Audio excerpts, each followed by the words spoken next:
Chemical equilibrium के series का दूसरा लेक्चर। और आज एक साल लेक्चर अपलोड होगा जिसमें हम लेंस के लिए फार्मूला पढ़े हैं, लेंस मेकर फार्मूला पढ़ा गया है, वो लेक्चर आज अपलोड होगा। कल हमने केमिकल इक्विलिब्रियम का चैप्टर शुरू किया, जरूरी भी था। जब तक बार कह रहा हूँ कि प्रशासन का आदेश नहीं होता तब तक हम कुछ तो कुछ करते रहना चाहिए। तो केमिस्ट्री की स्कोर दिलवाएगी, ये चीज़ मैं अक्सर कहा करता हूँ, आज फिर कह रहा हूँ। इसलिए मजबूती के साथ केमिस्ट्री को पकड़े रहें, कॉन्सेप्ट मिस ना करें, बहुत सारी किताबों के चक्कर में ना आए। क्योंकि मैं बार बार कहता हूँ कि क्या पढ़ना है इससे ज़्यादा जरूरी है कि क्या छोड़ना है। और जो टॉपिक छोड़ दो ना तो कह के छोड़ दो, ये नहीं आएगा। ठीक है, इन चीज़ों को ध्यान रखें क्योंकि आपके पास अब तो और बहुत ज़्यादा समय नहीं बचा है। तो एक प्रोफेशनलिटी के साथ स्टडी आरंभ करिए कि क्या पढ़ना है, क्या छोड़ना है, कहाँ से टॉपिक आते हैं, कहाँ से नहीं आते हैं। और एक चीज़ ध्यान रखिएगा, नीट तक तो सही है, नीट लेवल तक तो सही है, आप कुछ भी करिए, पर जेई और एडवांस लेवल तक आपको वही बताएगा जो उसको झेल के आया है। खैर चलिए शुरू करते हैं। कल केमिकल इक्विलिब्रियम का इंट्रोडक्शन हुआ था, हमने आपको फील करवाया था कि इक्विलिब्रियम क्या है। आपको फील आया भी होगा कि इक्विलिब्रियम क्या है। क्या है? जब rate of forward reaction rate of backward reaction के बराबर हो जाता है, उसी समय जो घटना घटित होती है उसे इक्विलिब्रियम कहा। आपको याद होगा कि हमने दो ग्राफ बताए, एडवांस का क्वेश्चन भी हमने करके दिखाया। वहां से एक ग्राफ जो शुरू में था रेट ऑफ रिएक्शन का और टाइम का, तो हमने कहा था कि इक्विलिब्रियम की एक ही कंडीशन है, उस पोजीशन पर अगर हम रेट ऑफ रिएक्शन के हिसाब से देखें कि जब तक रेट ऑफ रिएक्शन फॉरवर्ड की रेट ऑफ रिएक्शन बैकवर्ड के बराबर नहीं हो जाएगा तब तक इक्विलिब्रियम नहीं होगा। लेकिन दूसरे ग्राफ में हमने कंसंट्रेशन का टर्म दिखाया, तो कंसंट्रेशन के टर्म में क्या सभी आइटम जितने रिएक्शन में हिस्सा ले रहे हैं उनका कंसंट्रेशन बराबर होना जरूरी था? नहीं। उनके लिए जरूरी क्या था कि जितनी टाइम इक्विलिब्रियम स्थापित हो जाए उस टाइम पे सभी का कंसंट्रेशन कांस्टेंट हो जाए, बस। इससे ज्यादा जरूरत कंसंट्रेशन वाले टर्म पे नहीं थी और हमने 3-4 ग्राफ अलग से बना के दिखाया था। अगर हम केमिकल इक्विलिब्रियम के कुछ प्रॉपर्टीज को देखें तो आप छोटी सी हेडिंग ले लें और नॉर्मली नीट लेवल के क्वेश्चन यहाँ से पूछा जा सकता है। प्रॉपर्टीज ऑफ केमिकल इक्विलिब्रियम पूछे भी गए हैं।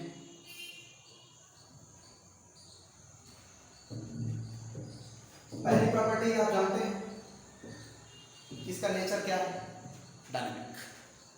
ठीक है, it is dynamic in nature. ये कैसा है? डायनामिक। It is dynamic. ठीक है, केमिकल इक्विलिब्रियम कैसी होती है?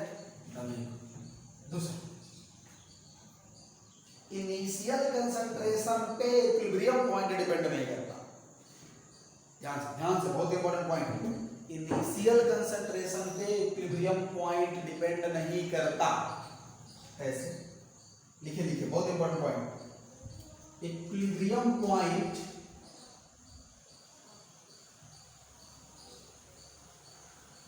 Does not affected by initial concentration। Initial concentration पर, किसके इनिशियल कंसंट्रेशन पर? इनिशियल कंसंट्रेशन शुरुआत में तो भाई शुरुआत में प्रोडक्ट पड़ ही जाएगा, शुरुआत में तो केवल रिएक्टेंट है, तो रिएक्टेंट की इनिशियल कंसंट्रेशन। ठीक है, तो क्या आप लिख दीजिए of reactants equilibrium does not affected, equilibrium point does not affected by initial concentration of reactants। Colour same रहेगा,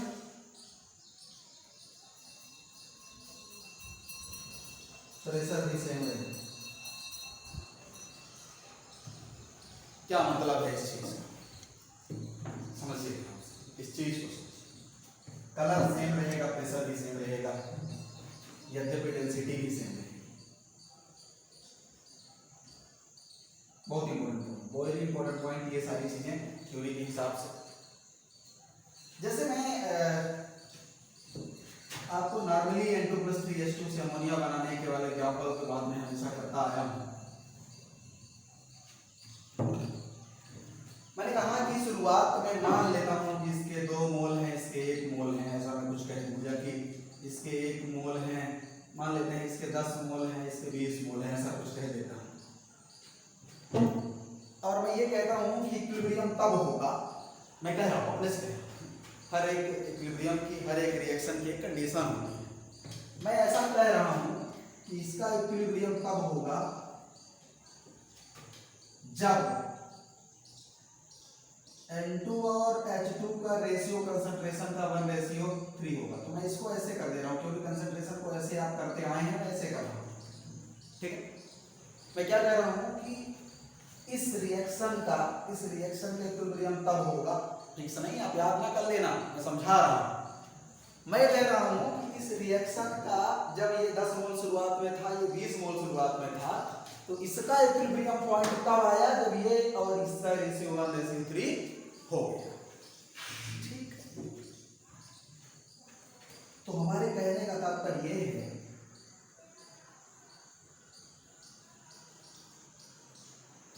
ये क्या लिखा है, तो ये NH3 लिखना ना यार, अरे मूर्खों ध्यान दिया। हमारे कहने का तात्पर्य ये है कि इसको हम 5000 मोल ले लें शुरुआत में, इसको 8000 मोल ले लें शुरुआत में, तब भी इक्विलिब्रियम तभी होगा जब इन दोनों के कंसंट्रेशन का रेशियो 1:3 होगा। क्या फर्क पड़ता है इनिशियल कितना था? फर्क इस बात पे पड़ता है कि जब उसको इक्विलिब्रियम होना था उस पे पहुंच गई। इक्विलिब्रियम अगर इस रिएक्शन की 1:3 के कंसंट्रेशन रेशियो पे होना था, तो चाहे आप 5000 8000 मोल शुरुआत में ले लो, इक्विलिब्रियम तभी होगा जब घट के इन दोनों का रेशियो 1:3 हो जाए। बात समझ रहे हैं? ये मैं कह रहा हूं कि equilibrium does not affected by initial concentration. आप कुछ नहीं बता देगा, कोई फर्क नहीं पड़ेगा। हाँ, इक्विलिब्रियम फर्क पड़ेगा टेम्परेचर से, कैटलिस्ट से, केवल दो चीज पे इक्विलिब्रियम केवल और केवल 2 चीज पे डिपेंड करता है। याद रखिए, इक्विलिब्रियम केवल 2 चीज पे डिपेंड करता है। किस पे? टेम्परेचर पे, कैटलिस्ट का तो काम ही होता है ना जल्दी करवाना, तेज करवाना, और टेम्परेचर का भी काम वही होता है, रेट ऑफ रिएक्शन बढ़ा देना। ठीक है, टेम्परेचर काम तो यही होता है ना, रेट ऑफ रिएक्शन बढ़ा देना। ठीक है बेटा, अच्छा, सेम कलर सेम प्रेशर का मतलब कि 1:3 हो जाने पर जो कलर उसका पहले रहता था 20-10 वाले मोल पे, तो 5000 8000 वाले मोल पर भी घटते जब वो 1:3 का रेशियो आएगा तो कलर वही होगा जो यहाँ होना था, प्रेशर वही होगा जो यहाँ होना था, डेंसिटी वही होगी जो यहाँ होना था। जिस कलर, जिस प्रेशर, जिस डेंसिटी पर, ध्यान से, जिस कलर, जिस प्रेशर, जिस डेंसिटी पर इस रिएक्शन का इक्विलिब्रियम होना था, उसी कलर, उसी प्रेशर, उसी डेंसिटी पर इक्विलिब्रियम होगा, मोल चाहे जो भी उसको आपका। याद रखें, हमेशा क्वेश्चन पूछेंगे थ्योरी का। ठीक है, ये सुख होता है वहां कर देना।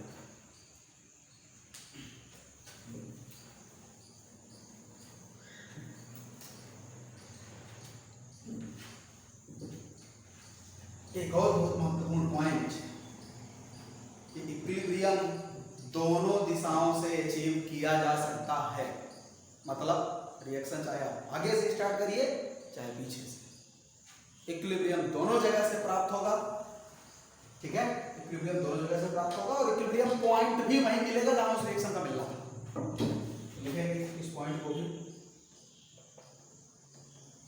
Equilibrium can be achieved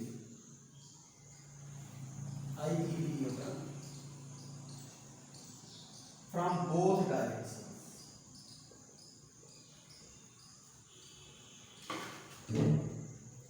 No effect on equilibrium point. Equilibrium point में कोई इफेक्ट नहीं. नॉर्मली क्वेश्चन मतलब पूछ दिए जाते हैं ऐसा कि जैसे मैं क्या कहता हूँ कि यही रिएक्शन लिख देता हूँ H2 + I2 = 2HI. एक रिएक्शन आपके पास लिखा है. मैं कहता हूँ कि अगर इस डायरेक्शन से करते हैं, अगर इस डायरेक्शन से फॉरवर्ड डायरेक्शन से अगर करते हैं, फॉरवर्ड डायरेक्शन में अगर रिएक्शन को कराते हैं तो इक्विलिब्रियम आपको मिल जाता है 5 मिनट का. इक्विलिब्रियम कब मिल जाता है? 5 मिनट. हम पूछ लेते हैं कि जब इसको आप इस डायरेक्शन में कराओगे तो बताइए इक्विलिब्रियम कितने मिनट पाएंगे? परेशान हो जाओगे बिना मतलब. अरे कोई फर्क नहीं पड़ता, इक्विलिब्रियम वही मिलेगा, 5 मिनट ही आंसर आना है. मतलब मजाक कर लिया जाता है कभी कभी ऐसा. ठीक है, आपका कॉन्सेप्ट चेक करने के लिए कि आपसे कितना कॉन्सेप्ट आता है. ठीक है, ठीक है. चाहे फॉरवर्ड रिएक्शन पे ले जाओ चाहे बैकवर्ड रिएक्शन पे ले जाओ, इक्विलिब्रियम पॉइंट वहीं मिलेगा और उतने समय में ही मिलेगा. ठीक ठीक ठीक है, क्लियर रखिएगा. हाँ, ये पूछ लेता बताइए इसके इनिशियल कंसंट्रेशन इतना इतना था और इसका इनिशियल कंसंट्रेशन अब इतना इतना हो जाएगा तो बताइए इक्विलिब्रियम पॉइंट पे क्या प्रभाव पड़ेगा? कुछ प्रभाव नहीं पड़ेगा, वही होगा जो होना था. मतलब फंसा सकता है. आप सोचोगे कि क्या कह रहा है, मोल से क्या रिलेशन उसका इक्विलिब्रियम पॉइंट का, है ना. इनिशियल कंसंट्रेशन पे कोई डिपेंडेंसी नहीं, याद रखिए हमेशा.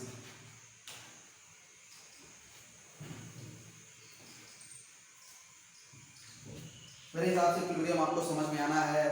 इक्विलिब्रियम पॉइंट की बात मैं अक्सर कहता आया हूँ. इक्विलिब्रियम पॉइंट क्या है? जिस पॉइंट पे इस पॉइंट पे मिला था तो इस पॉइंट पे कुछ रेट ऑफ रिएक्शन होगा, तो वो ये पॉइंट क्या है? Equilibrium point. ठीक है, वो तो अलग अलग रेफरेंस होगा ना. समय के हिसाब से समय को इक्विलिब्रियम पॉइंट कहेंगे, कंसंट्रेशन के हिसाब से उस कंसंट्रेशन को इक्विलिब्रियम पॉइंट कह देंगे, रेट ऑफ रिएक्शन के हिसाब से रेट ऑफ रिएक्शन को कहेंगे. इतना हो गई तो ये इक्विलिब्रियम पॉइंट, कंसंट्रेशन इतना कंसंट्रेशन हो गया तब इक्विलिब्रियम पॉइंट. ठीक है, एक बहुत बढ़िया नियम law of mass action. Law of mass action. अगले टॉपिक की ओर बढ़ते हैं. द्रव्य अनुपातिक क्रिया का नियम, हिंदी में इसको कहा जाता है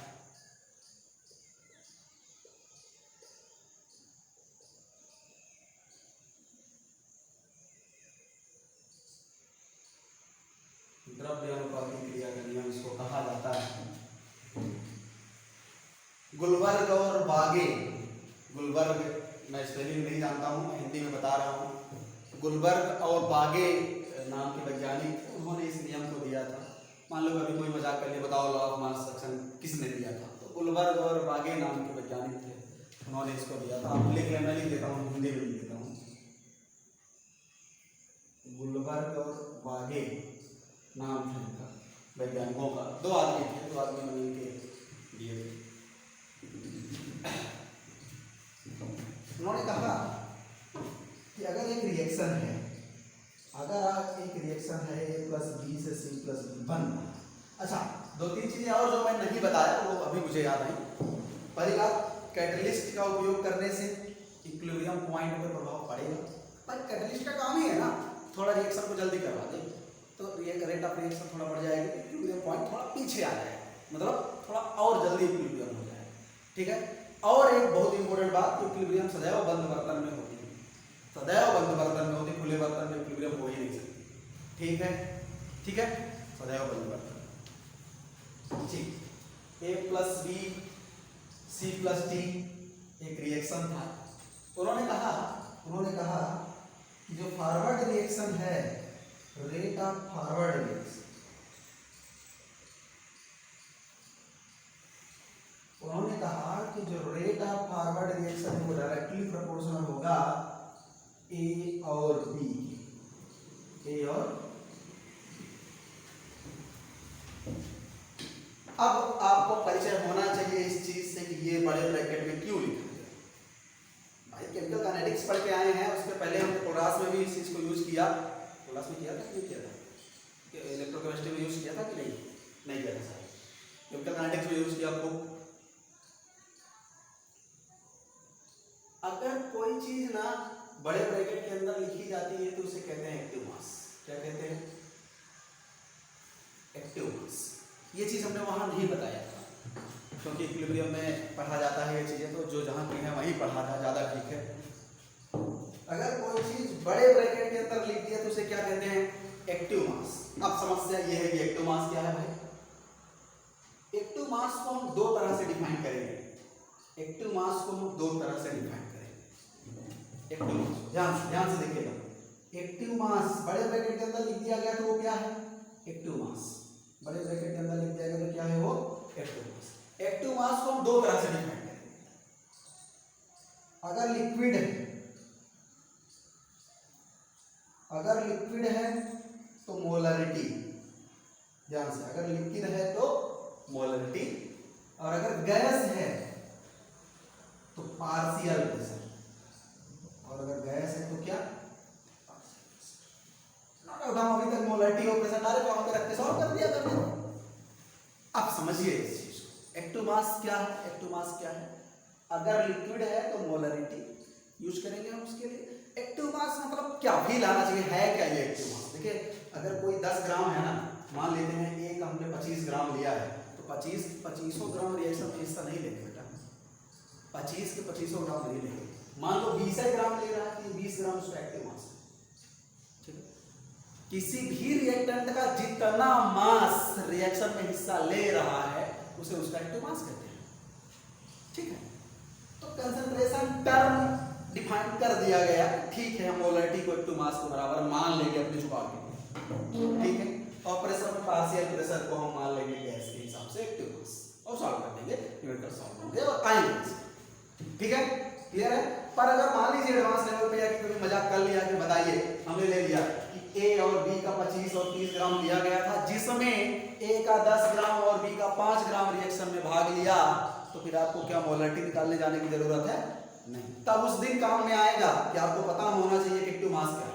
एक्टिव मास क्या है? जिसका जितना हिस्सा रिएक्शन में भाग लेगा वो उसका एक्टिव मास है। अगर हमने इस रिएक्शन की बात किया कि ए और बी रिएक्टेंट्स हैं, ए का 25 ग्राम और बी का 15 ग्राम रिएक्शन लेके हमने शुरू किया।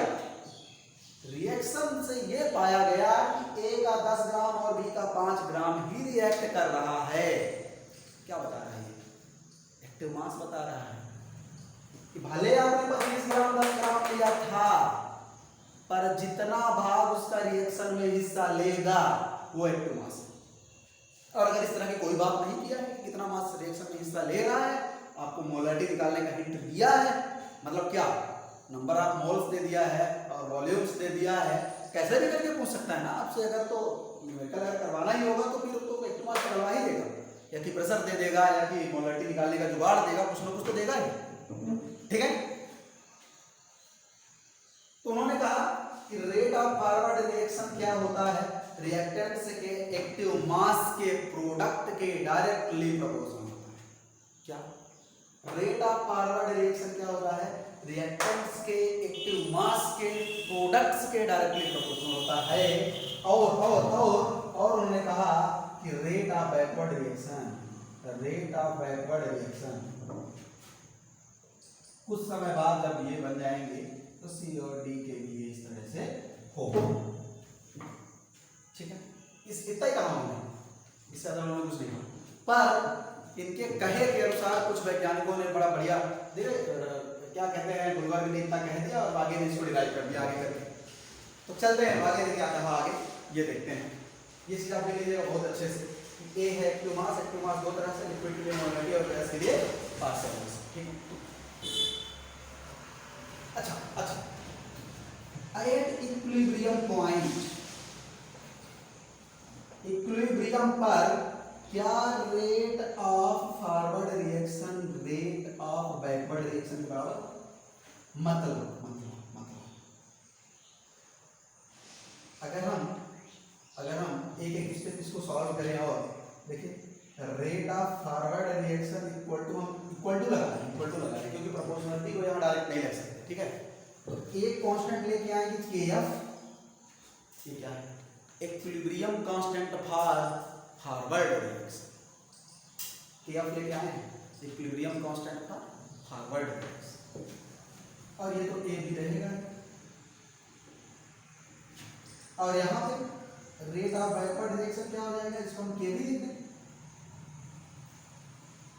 बहुत आदमी कंफ्यूज होते हैं KF क्या है KB क्या है, अरे नाम से स्पष्ट है equilibrium constant for forward reaction और equilibrium constant for backward reaction.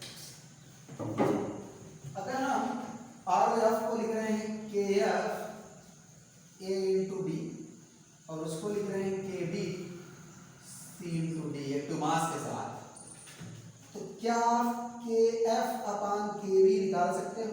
हाँ निकाल सकते हैं। कितना आएगा? CD अपान AB, CD अपान AB, CD अपान AB, ठीक है, CD अपान ठीक, KF अपान KB हम निकाल सकते। एक्चुअल में इक्विलिब्रियम कांस्टेंट की अवधारणा यहीं से, ठीक है, एक्चुअल में इक्विलिब्रियम कांस्टेंट की अवधारणा यहीं से है, और इसे इक्विलिब्रियम कांस्टेंट कहा भी गया। इसे क्या कहा गया? इक्विलिब्रियम कांस्टेंट, ठीक है, इसे कहा गया इक्विलिब्रियम कांस्टेंट। मतलब ये कि अगर आपको फॉरवर्ड रिएक्शन का इक्विलिब्रियम कांस्टेंट पता है और बैकवर्ड रिएक्शन का पता है, तो आप टोटल रिएक्शन के इक्विलिब्रियम कांस्टेंट निकाल सकते हैं, ठीक है। अगर आपको एक तो मास पता है तब भी आप निकाल सकते हो, और अगर यहाँ पे कुछ कोएफिशिएंट्स हो तो कोएफिशिएंट्स कहाँ चले जाते हैं? पावर में। याद आया कुछ? जैसे यहाँ 2C होता तो C का पावर 2 लिख देते, है ना। अगर यहाँ 2C होता तो क्या लिख देते? C का पावर 2 लिख देते। क्यों लिख देते? C को हम C प्लस C लिख सकते थे ना, तो फिर ये तीन चीज पर डिपेंड करता ना, C into C into D, तो C इंटू C मिला के C स्क्वायर हो जाता, ठीक है। फिल करिए इस चीज को, लॉ ऑफ मास एक्शन को बहुत अच्छे से फिल करिए। इक्विलिब्रियम कांस्टेंट दो प्रकार से निकाले जाएंगे, एक कांस्टेंट प्रेशर पे, कांस्टेंट प्रेशर पे कहने का हमारा तात्पर्य है कि एक गैसों के लिए जहां पे हम पार्शियल प्रेशर का यूज करेंगे, और एक लिक्विड्स के लिए जहां पे हम क्या यूज करेंगे? मोलरिटी का यूज करेंगे। तो जब हम मोलरिटी का यूज करेंगे मतलब क्या? कंसंट्रेशन का यूज करेंगे। जब हम इक्विलिब्रियम कांस्टेंट निकालने के लिए किसका यूज करेंगे? मोलरिटी का यूज करेंगे, तो वहां पे इक्विलिब्रियम कांस्टेंट का नाम दिया जाएगा Kc। और जब हम इक्विलिब्रियम कांस्टेंट निकालने के लिए प्रेशर का यूज करेंगे, तो वहां पे इक्विलिब्रियम कांस्टेंट का नाम दिया जाएगा Kp। क्या होता है रिलेशन Kp और Kc में? एक रिएक्शन के कोएफिशिएंट्स को चेंज करने से, एक रिएक्शन में किसी चीज का गुणा कर देने से, पूरे रिएक्शन में किसी चीज का भाग कर देने से Kc और Kp में क्या फर्क पड़ता है? यहीं से बनते हैं क्वेश्चन जेई में। Kc और Kp में क्या रिलेशन है? Kc कैसे इफेक्ट होता है टेम्परेचर के साथ, Kp कैसे इफेक्ट होता है प्रेशर के साथ? बहुत सारी चीजें देखेंगे कल। तब तक देखते रहिए वीडियो, लाइक कीजिए, शेयर कीजिए, सब्सक्राइब कीजिए। All the best.